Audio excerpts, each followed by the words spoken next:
थाने सरकार न्यूज में आप सभी का स्वागत है। दोस्तों, आज हम बात करेंगे उल्लासनगर के आरपीआई पार्टी के जिला अध्यक्ष भगवान भालेराव जी की। हमने आज भगवान भालेराव जी से एक खास मुलाकात की और उनसे हमने जाना कि आने वाले दिनों में आरपीआई पार्टी विधानसभा चुनाव में क्या सोचने वाली है।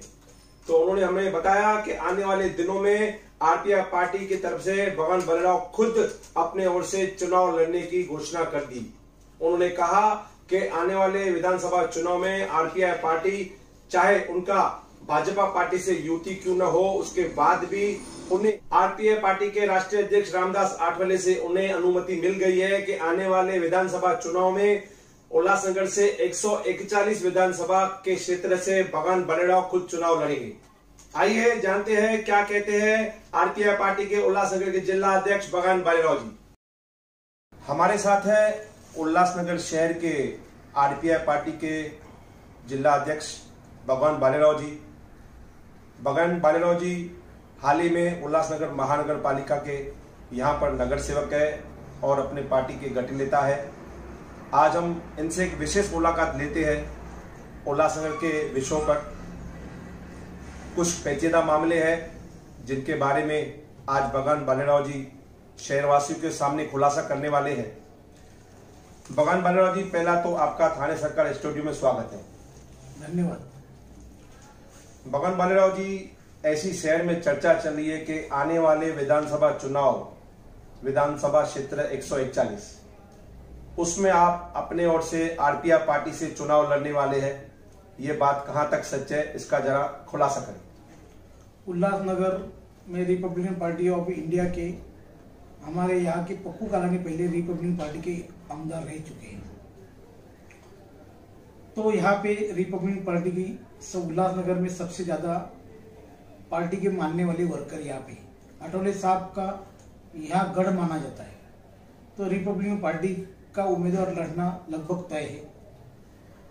उल्लासनगर रिपब्लिकन पार्टी की तरफ से हम लोग इस 2019 का चुनाव लड़ेंगे और जीतेंगे। सर, आपका आरपीआई पार्टी का महाराष्ट्र गवर्नमेंट जो भाजपा सरकार है उसमें आरपीआई पार्टी के रामदास आठवले का अपनी युति है और उस युति में उन्हें सेंट्रल में मंत्री पद भी दिया गया है।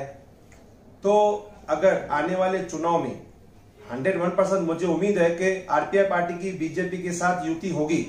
अगर युति होती है तो आप कैसे चुनाव लड़ेंगे उल्लासनगर से?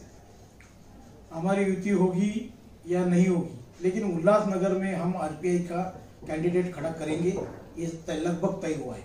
मैंने वरिष्ठ हमारे जो आठवले साहब है उनसे भी बातचीत की है। यहाँ पे बीजेपी का कैंडिडेट भी खड़ा रहेगा और आरपीआई का भी कैंडिडेट खड़ा रहेगा। मैत्रीपूर्ण लड़त रहेगी। खास करके यहाँ पे जो लोग हैं आरपीआई के वर्ग है वो लगभग बीजेपी को वोट नहीं देगा, ऐसा तय हुआ है। लगभग वो सिचुएशन में आ गया है। इसके लिए ज्यादा से ज्यादा यहाँ पे अम्बेडकरी लोग रहते हैं। तो अभी जो माहौल भीमा कोरेगांव के बाद जो माहौल तैयार हुआ है और माहौल को देखते हुए हमारे उल्लासनगर में कोई भी एक आदमी नीले झंडे की यानी बाबा साहब की पार्टी से खड़ा रहना चाहिए, ये लगभग तय हुआ है।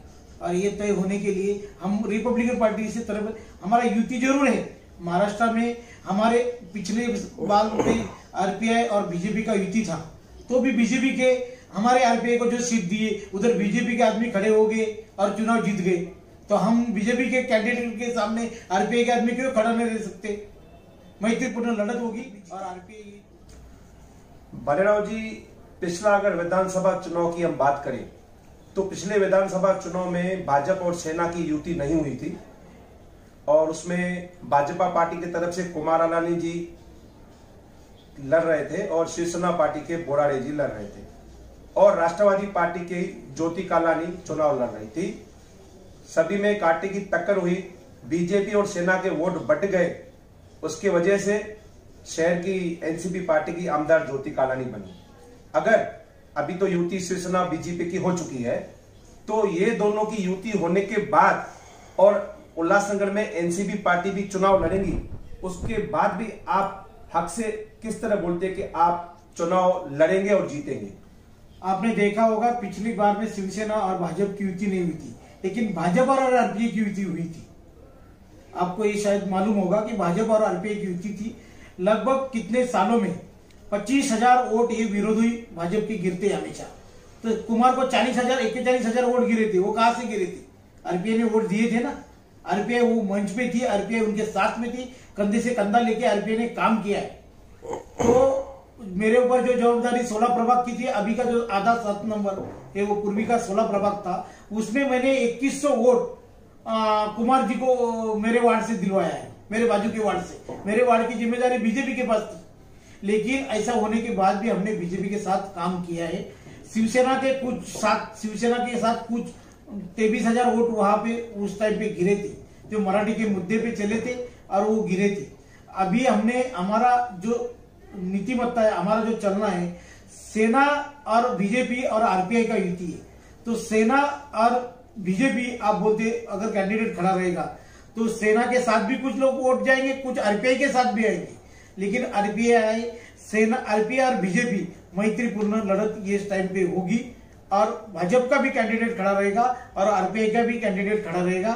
और आप दिखेगा आने वाले बालीराव जी, पहले तो विधानसभा चुनाव से पहले हमारे भारत देश में लोकसभा चुनाव आने वाले हैं और हाल ही में कुछ ही दिनों में आचार संहिता भी लगने वाली है।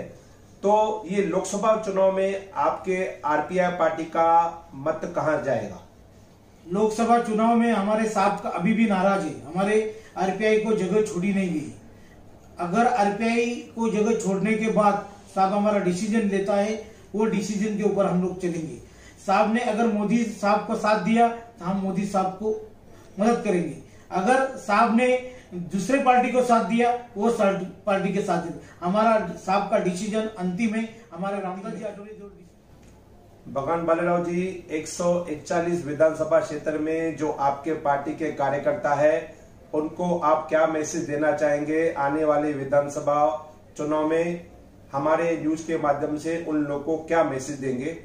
आने वाले विधानसभा में मेरे कार्यकर्ताओं को ये मैसेज देना चाहते हैं कि आने वाले 2019 में उल्लासनगर 141 पे रिपब्लिकन पार्टी ऑफ इंडिया का आदमी चुन के आना चाहिए और उसी लिए अपन ताकत लगाइए। आगे पिछली बार पप्पू कालानी आरपीआई से चुन के आए थे, ये बार भी आरपीआई का ही कैंडिडेट चुनाव जीतेगा और 100% जीतेगा किसी भी हालत में। और आरपीआई की जो छवि थी आने वाले दिनों में, जो दंगा करने वाली पार्टी ऐसी छवि बनी थी उल्लासनगर के अंदर, वो छवि अच्छी करने का काम रिपब्लिकन पार्टी के अध्यक्ष ये नाते मैंने किया है। हमारे सिंधी बांधव, हमारे सब समाज जो लेके चलने का काम किया। अभी आरपीआई जो आप सोच रहे जय भीम वाली आरपीआई, अभी आरपीआई जय भीम वाली नहीं, आरपीआई सब समाज को लेके चलने वाली आरपीआई बनाई है।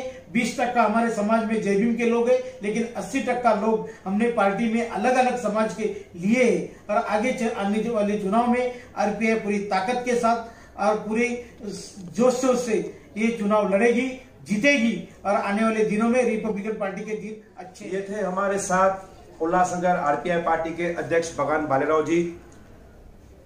काफी उल्लासनगर शहर के आमदार पप्पू कालानी जो रह चुके हैं, उन्होंने अपने ओर से आरपीआई पार्टी की टिकट लेकर चुनाव जीते थे और हमारे उल्लासनगर शहर में हमेशा विधानसभा चुनाव केवल 2 पार्टियां